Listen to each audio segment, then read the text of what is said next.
Alors, une image d'un feu d'artifice. Pour l'instant, vous ne faites rien, vous regardez simplement. Je l'ouvre dans Photoshop.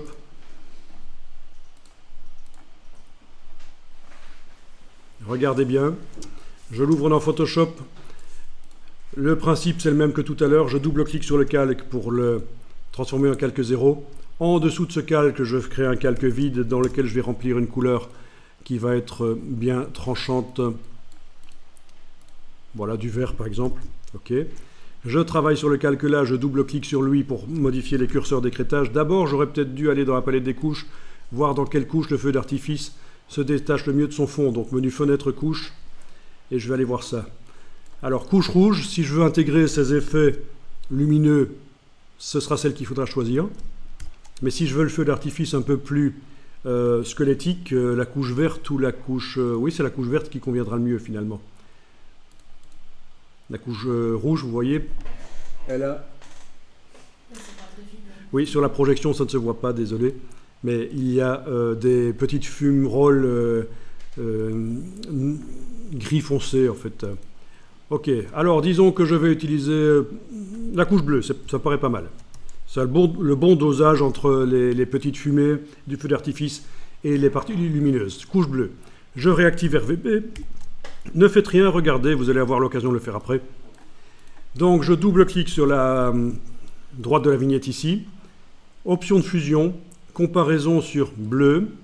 Et cette fois-ci, c'est cette partie-là que je prends pour arriver à supprimer le fond noir du feu d'artifice, bien sûr. Voilà. Et je dois séparer en deux, bien sûr, sinon c'est foireux. Voilà. Ok, donc voilà comment supprimer le fond noir du feu d'artifice. Rapidement. Ok. Regardez bien, parce que vous allez essayer après. Donc, j'ai des pixels transparents autour du feu d'artifice. Bon, il ne reste pas grand-chose finalement. Ça m'ennuie un peu quand même. J'ai pas l'impression qu'il reste grand-chose. Voilà, ce sera peut-être un peu mieux comme ça. Voilà. On va voir. Ok. Je vais effacer les pixels noirs, les pixels qui sont écrêtés par le système d'écrêtage. Je vais les effacer. Comment? Simplement en cliquant pour créer un calque et en demandant de fusionner ce calque avec le calque d'en dessous. Calque, fusionner avec le calque inférieur.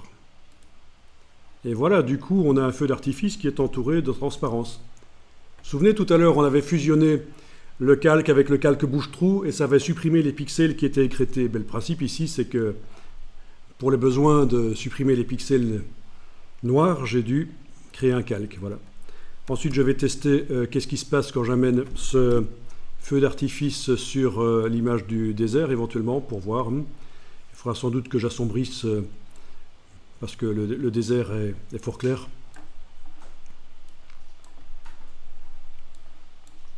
Voilà, il est là. Ok, un feu d'artifice. Il y aura une partie à supprimer, peut-être pas, on va voir. Ok. Bon, ben déjà, si vous arrivez à faire ça, c'est pas mal. Après, il faudra assombrir le décor pour faire une ambiance nuit. Essayez de trouver un feu d'artifice.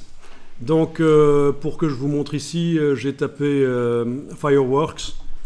Vous n'êtes pas obligé de taper Public Domain. Vous choisissez un feu d'artifice et vous le sortez de son décor. Allez, je vais réessayer pour ceux qui auraient loupé. Je vais refaire ici.